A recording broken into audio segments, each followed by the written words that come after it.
Hey Peyton, nice to see you again on this beautiful day. And this time with a quote by Marcel Proust again. Think we did that already, but let's do it again.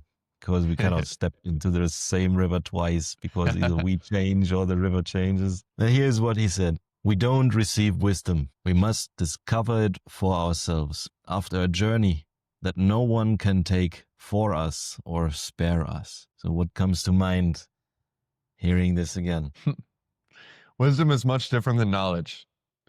And this is the core reason. Knowledge can really be given. You can read a book, you can listen to a principle, you can learn a fact, you can memorize a definition, you can study a map, you can acquire knowledge in all kinds of ways. Learning knowledge is abundant and fairly easy. But wisdom, on the other hand, is far more elusive, far less concrete. You can't really go out there and buy a book of wisdom that you can just put in your pocket without a much different process of acquisition and integration. And the reason why I think is that knowledge is much more based off of propositions, abstractions, if-then statements, and clear black and white, simplified, context-free, reduced knowledge, where wisdom, on the other hand, has to do with the whole context. Wisdom has to do with the gray, on a spectrum, non-black and white,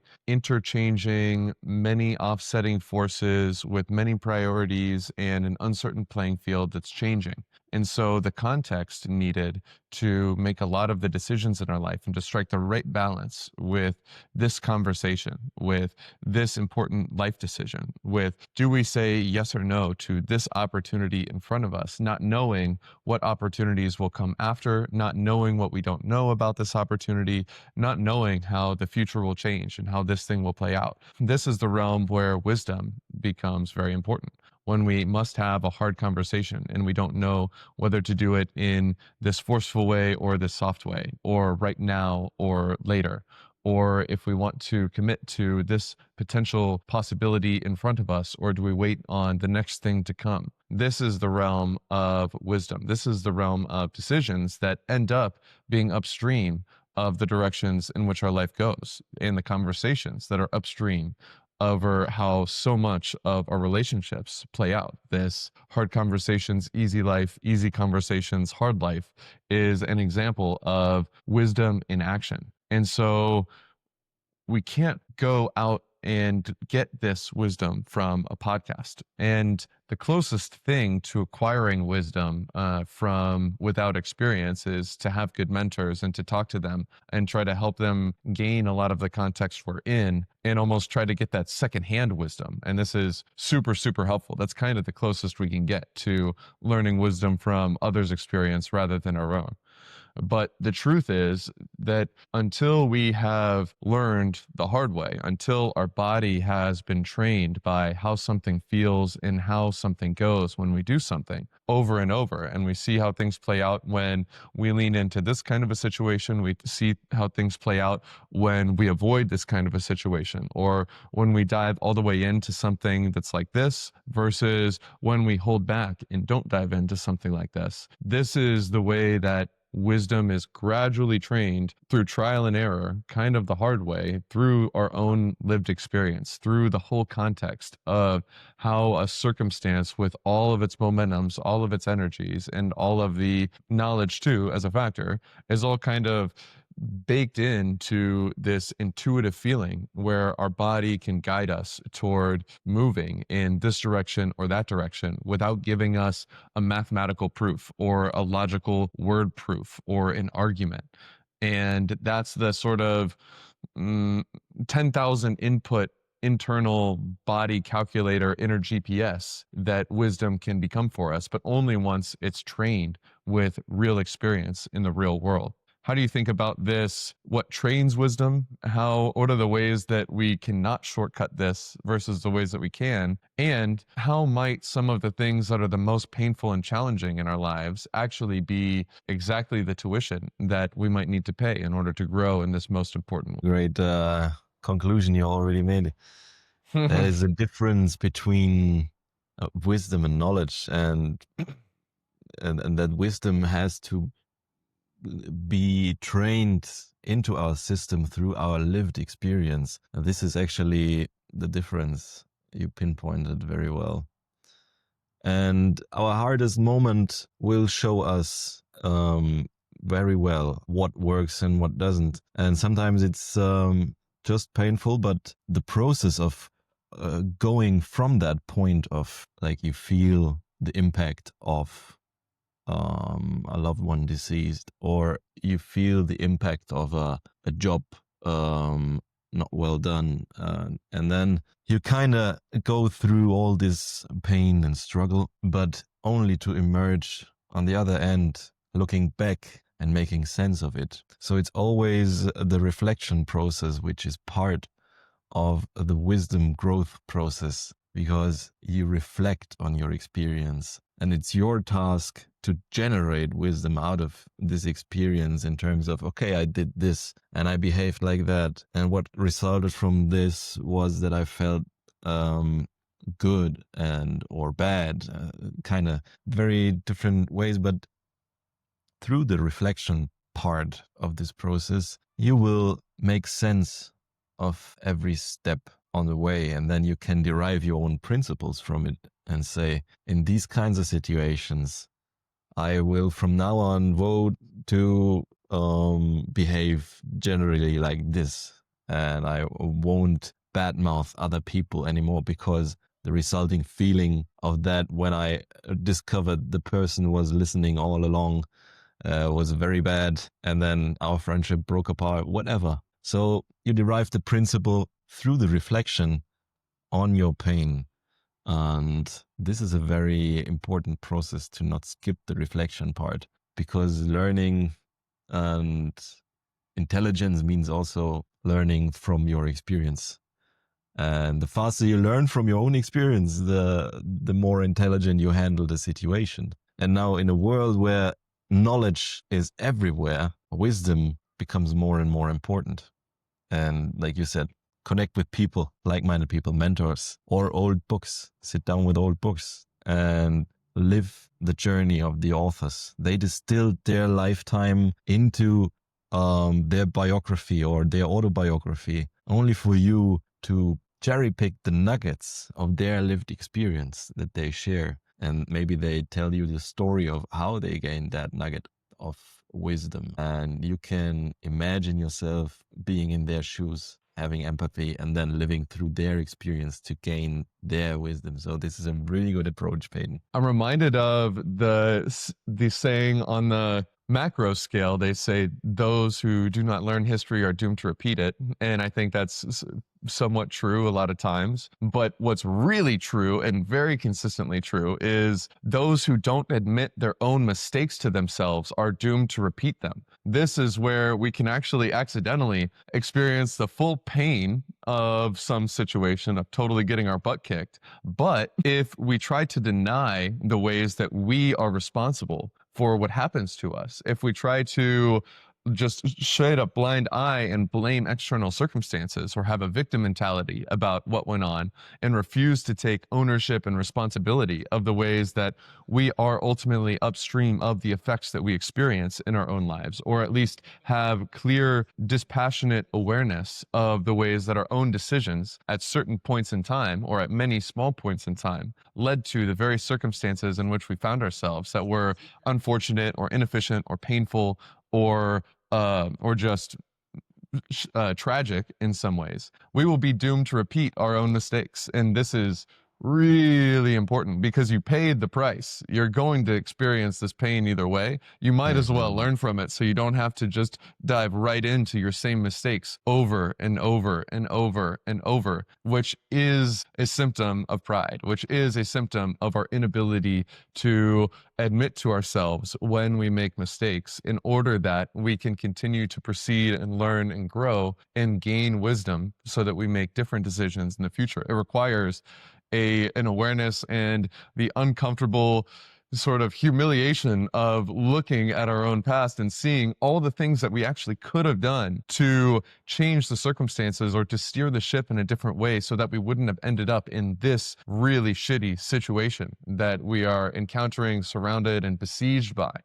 And this is so key. It's like admitting our own mistakes is a cornerstone of accumulating wisdom through experience. And it's a tragedy if we accumulate all the bruises without accumulating the lessons, because that's when we have to repeat the bruises over and over and over. Or that's when we learn the wrong lessons. That might be when we learn the quote lesson that the world's out to get me, everything's unfair, so there's no point in even trying. This is how you can accumulate anti-wisdom, because you're too busy trying to deceive yourself. You're too busy or you're too unwilling to feel or acknowledge the truth, that you have to get yourself wrapped up around a web of self-deception.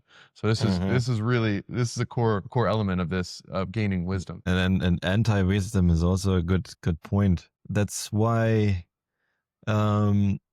it's so good to surround yourself with a team or with people that you like and which also embody different knowledge, other knowledge than you have. So because they can help you to uncover your blind spots, things you maybe don't see, not just because of your pride, maybe just because of your genetic makeup. Who knows? But some things I don't see.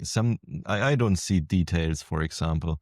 And I'm glad when someone pinpoints to my output and says, "Hey, look at these details. They are not really aligned, isn't it?" I say, "Oh yeah, that's true." But to make it a bigger and more rounded picture, it's always helpful. Most of the times, it's helpful to surround yourself with knowledgeable people who have different skills than you have to make you see the world in colors and not only just in black and white, for example. Maybe they also show you your pride. Maybe they also pinpoint towards a systematic reason of why you always reach the same outcomes and don't change despite of your wish and your wanting to change your behavioral system, for example. And they can pinpoint to it very well.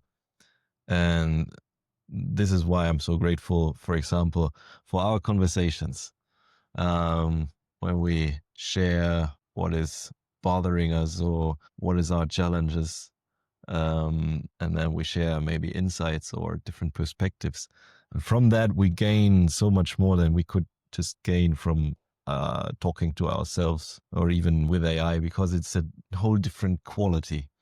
Knowing that someone lived this journey or lives through this kind of experience, and that's why it's much more empathy and connection in these kinds of approaches. And this kind of connection you cannot reach, in my opinion, with a machine, because the machine didn't live through this experience. It says it lived through these experiences, but the human lived through this experience and knows the pain and knows the struggle and knows the challenges and also knows how to overcome it. So why don't we just make a hybrid out of it and use machines and humans same to grow from our experiences? What would you say helps in reducing the anti-wisdom in our lives? Anti-wisdom has a lot to do with blindness and blind spots. And I do think that anti-wisdom comes oftentimes from an unwillingness to sit with the full truth, and the full truth including how we feel. Especially, I think many of us have a lot of difficulty sitting with experiences of either fear or shame in our body, if I were going to kind of try to summarize it into two buckets. And so many of the times when we feel either fear or shame, our system, our body system, the various parts of ourselves are like firefighters, and it's an emergency that we want to cover up one of these two emotions with any other thing that we could possibly have. Like if we're feeling fear, we're fine with covering it up with grief. We're fine with covering it up, or greed, fine with covering it up with anger, fine with distracting ourselves in any way. Anything we can do to not sit with these emotions in our body. And so this is one way that I think many people enter down the road of anti-wisdom. For example, if I failed at something, and it was because of, yes, the whole world environment is going to be a part of what I fail at. That goes without saying. We're in this system and this interconnected stuff. But if I failed at it and I feel shame about that failure, if I'm unwilling to feel that in my body, to tell the truth about what happened, to tell the truth about, oh, yes, there were things that were unfortunate, obviously. Yes, there were things that people went against me or turned on me or weren't truthful with me, or some circumstance was a major headwind that caused this or partly caused this. But who made the decision to commit to this? Who didn't have that hard conversation with this person? Who didn't discern the person that they're sitting across from? Of course, we're also, in our own agency, is also intertwined in this. If we refuse to admit these things and we refuse to be able to sit with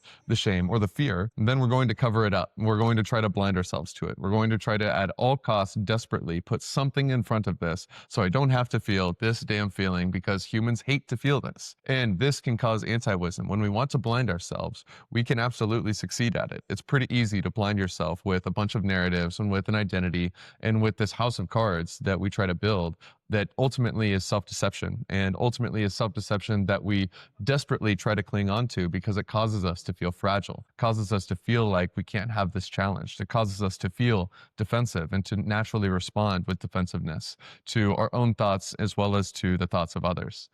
But why wisdom? Why are we prizing this thing that we're calling wisdom? What's the big deal? Why is it more valuable than knowledge? The thing with wisdom that's completely unlike knowledge is, like, knowledge can tell you answers that you can articulate with words. Knowledge, you can prove things. Knowledge, you can have abstract things over there that's outside of your life and correctly speak about them or write about them or comprehend them in concepts. And so knowledge is really good for a lot of things. But wisdom is what tells you the cause and effect of your own decisions that you need to make right now, given that you don't yet know the future. Wisdom is what tells you what is going to steer you in good directions and what is going to steer you in bad directions. Wisdom is a wordless cause and effect GPS inner calculator or a future simulation machine that, even though we can never run a mathematical proof that accounts for all of the context that we're in right now, we can never run a mathematical logical proof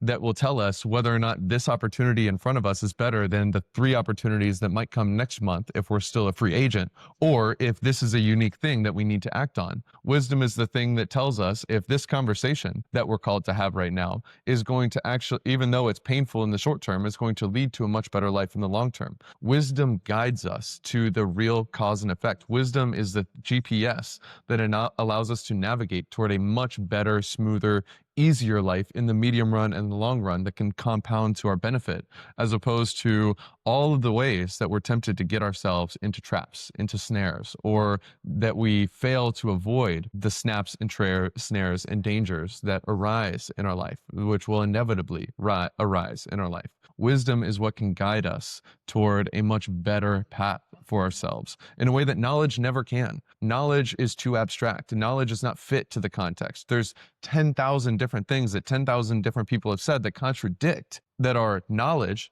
in every given thing.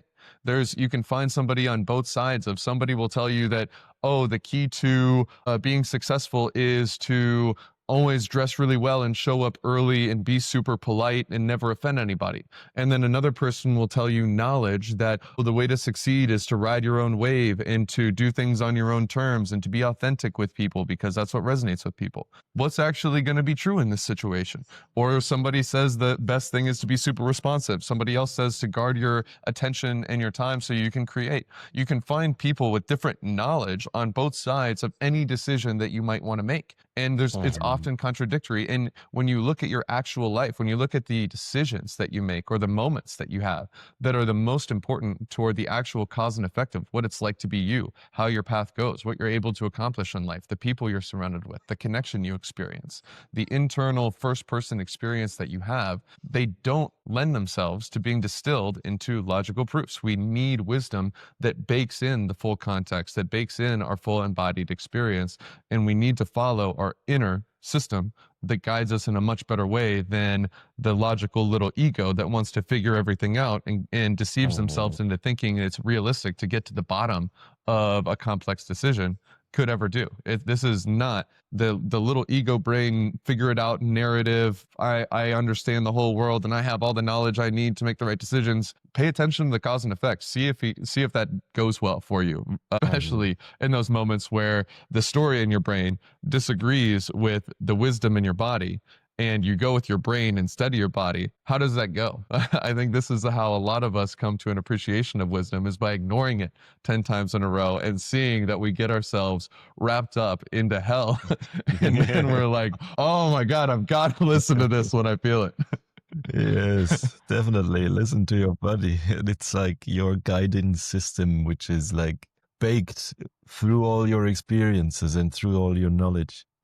And what that reminds me of is and what that reminds me of is the fact that you can know everything about how to calculate a weather model or whatever. But if you're in the mountains, you should better listen to a mountain guide saying, okay, I don't have a good feeling about the upcoming clouds here, even though the weather seems fine. It's like a heuristic for him through his experience. And that wisdom is the difference between life and death sometimes. Listening to an experienced mountain guide is so much more valuable than hiking with a meteorology professor who knows how to calculate a weather model. And the same is for doing stuff rather than talking about stuff. Doing is embedded wisdom. The deed embeds the wisdom because it's so close to the real world. And then you can theorize about, okay, this will never work. And then somebody just does it because he doesn't know that it wouldn't work, and it works. So just because the real world behaves differently than what we think of how the world should behave in a world that we think of, it is like that. So world is as it is, regardless of what we believe about it. So we might as well just do stuff and then figure out how to do the stuff better and what to do next about it, instead of theorizing and planning only to say, okay, that doesn't make any sense. Despite me wanting to try it, doesn't make sense because it wouldn't work. Just try it if it makes sense for you, and if you dream about it, doing it, and then you will see and figure out the next step. And it will always be different than you would have thought it will be. But that's why you need this inner guiding system. That's why you need to listen to your body as well, because the heuristics which came through your experience, they are more valuable than anything you think of theorizing about it. There's as well a little story from a festival where a friend built like a big pole for a flag, whatever kind of flag that was. And then the neighbors said, oh, it will never work mathematically or physically. And he said, nah, just did it. Just put the pole into the ground, the flag waved all day long, you know? So don't listen to people saying it can't be done. Try it for yourself if you feel like doing it and if it makes sense to you. You don't have to explain yourself to other people, and do not have to listen to other people if they say it can't be done, because you need to do it for yourself to actually see whether it can be done. And sometimes it can't be done. Well, then what about it? Just waste your time on the stuff you want to do. It's not wasted time if you plan to do this particular thing in this particular time. So it's just your time, and you need to be responsible about your time. So it's your decision, and you should do it. What do you think about that? This discernment is a core element of trying to grow in wisdom. So it's foolish to try to grow in wisdom all your own. I think we can establish that if you try to grow in wisdom all your own, you're going to have to make all your own mistakes rather than just most of your own mistakes. And it hurts to make your own mistakes. And it's going to take you longer to wake up to the pattern, because embodied wisdom is largely a form of all context pattern recognition. In the end, there is this recognizing patterns with the whole of experience baked in. And so we're going to go and we're going to talk to people about situations that we're in, or if we're wise, we're going to go and seek advice from good mentors. But we must be discerning between good mentors and bad mentors. And even with good mentors or with anybody, what is good wisdom that somebody is sharing versus what is what is preferences and knowledge that's masquerading as wisdom. Many times people aren't even aware of the distinctions between what is true wisdom and what is just that worked for me in that context that's different and doesn't apply to this situation. What is this person just trying to sound smart versus what is this person really recognizing that is wise? And you can't actually use knowledge-based signals alone to ascertain this. I've talked to, for example, two people that they both might be equally successful, or even the more successful person was far less wise and able to give far worse advice about a situation that wasn't specifically the context that he was in.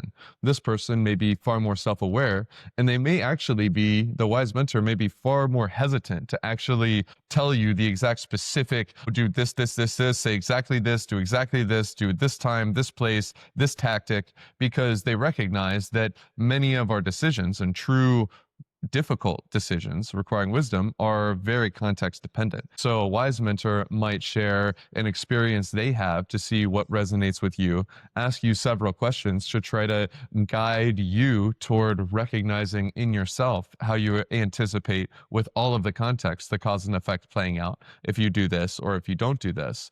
And they'll be far more hesitant to pretend like they know all of the answers to your situation where they lack much of the context. They much more are inclined to share with you things that will resonate, share principles, share patterns they've recognized, and encourage you to, or even coax you through questions to explore these patterns, explore the cause and effect, and almost guide you back to your own wisdom.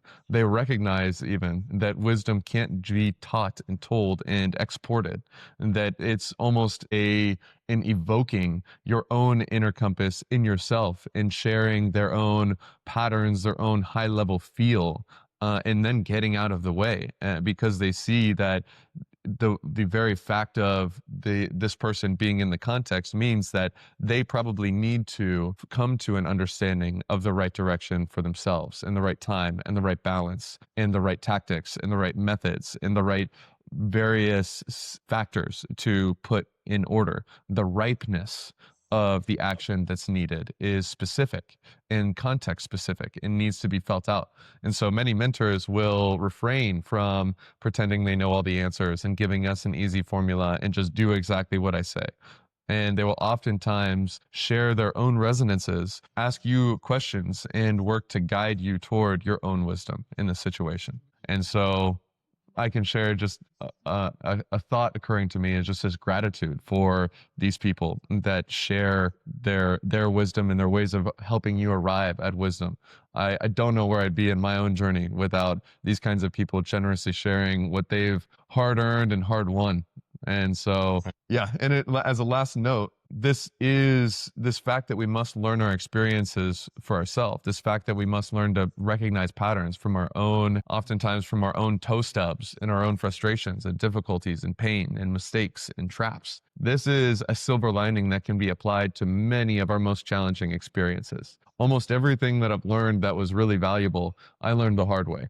And so when I'm learning something the hard way, let's say it's a day that I'm learning something the hard way and I'm getting my butt kicked, I'm in a situation that I really wish I wasn't in, and I'm in this entangled relationship that I wish I wasn't dealing with, and I'm in this energy that I wish I wasn't experiencing. We can remind ourselves, and it obviously doesn't make it all go away, but as a silver lining, as a positive to find in it, these challenges that we experience are a necessary component of us growing in wisdom toward the person that we're capable of being.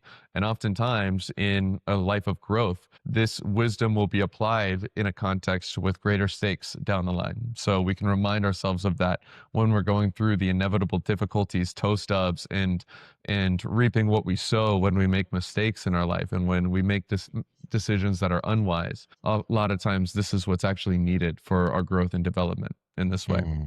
Welcome any feeling, because you can deal with it and shape it, and it is part of your life, and then it's part of your growth. Because when the iron is hot and the strike comes, you decide how you forge your life in these kinds of decisive moments, in these hot moments when the stakes are high, when the pain is big, whatever. These moments are really important because Sometimes there are the switchways of how your life will go down a different trajectory. So welcome these moments, even because they are very important, and you can decide how your life trajectory will look like, at least kind of from this decisive moment onwards.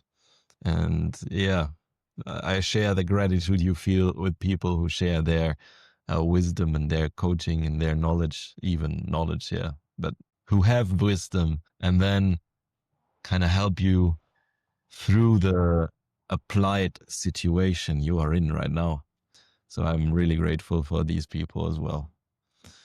And that we have to go the journey for ourselves. No one can spare us this journey. We can get help in this journey and along this journey. We can read books of people who lived through similar things as well, so that we might just cherry pick the nuggets of wisdom from their lived experience. But in the end, we have to go through it ourselves. It's the same with if we want to learn something, we cannot just prompt a large language model and say, okay, give me all the facts about it. And then say, I prompted it and I didn't read it even. And then I have all the facts, you know?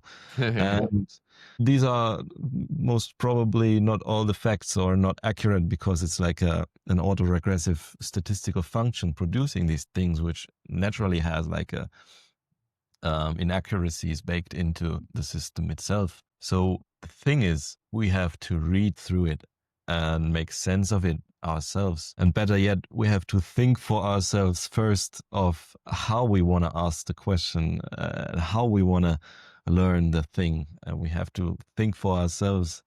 And this is becoming more and more important. So not only living through these experiences for ourselves, but also thinking for ourselves and then taking the responsibility for ourselves. That is the combination, in my opinion, which helps you grow the wisdom you need for leading a better life. And this is also my intention this week, to be aware of the moments where I should take responsibility, where I should really think for myself, and where I should go act, so that reality might respond surprisingly with a thing I didn't thought of would happen if I acted this way. And then I learn from that and see, oh, the world is a really nice and malleable place. We can just decide how we want to act, how we want to live, what we want to experience. And then we might as well just also decide how we want to feel most of the day. And also welcoming any kind of feeling, because that's part of life. The thing is about the feelings which we tend to avoid or want to push away, they have their right to exist as well. And they are here to help us as well. But we can decide how long we want to stay in that feeling, or which other kinds of feelings we want to build up instead of that we would want to avoid. So with that, Peyton, what is your intention this week? Wonderful intentions. Mine is to listen. Mine is to listen, broadly speaking. I think first, I have an intention to listen to wisdom, listen to my body. And importantly, I kind of need to shut up if I'm going to listen. If I'm constantly narrating over reality, if I'm constantly trying to figure everything out or clinging on to my quote unquote knowledge and understanding about something, I am cutting myself off from listening to actual wisdom that is available right here, but that won't explain itself in words. And so listening to my body is the first, but even listening to reality more broadly, which aligns with the awareness that you brought up. This is how we grow in wisdom. In what ways this situation that I'm dealing with right now, am I ultimately responsible? In what ways is this cause behind this effect that I'm now experiencing? As well as, of course, listening to others, recognizing that so many people have wisdom to share, wisdom that may be hidden with their own knowledge and preferences, that requires a discerning listening to pull out the patterns from or pull out the signal from the noise, so to speak. But nonetheless, this wisdom and embodied experience that so many people have to share. so many people have to offer, regardless of knowledge. And so listen to my own wisdom, listen to the wisdom of others, and listen to the signal of reality guiding me, shepherding me through various degrees of discomfort or of excitement toward one thing or another, and allow myself to be still and listen, be quiet and listen, give up my constant trying to narrate and impose the I've figured it out, I've figured out all of reality, I have a grip on the future mind, and allow that to relax for periods of time so that I can receive guidance from within and from without. And I think that the more I allow that to happen, the smoother things tend to go. And so that is my intention for this week. Beautiful, man. Embrace reality and deal with it and enjoy the smooth ride if you just trust the flow. Agreed. Agreed. Thank you, my friend. Thank you Wonderful very much. conversation. Really appreciate you. See you next time. Appreciate you, bro. See you next time. Bye bye.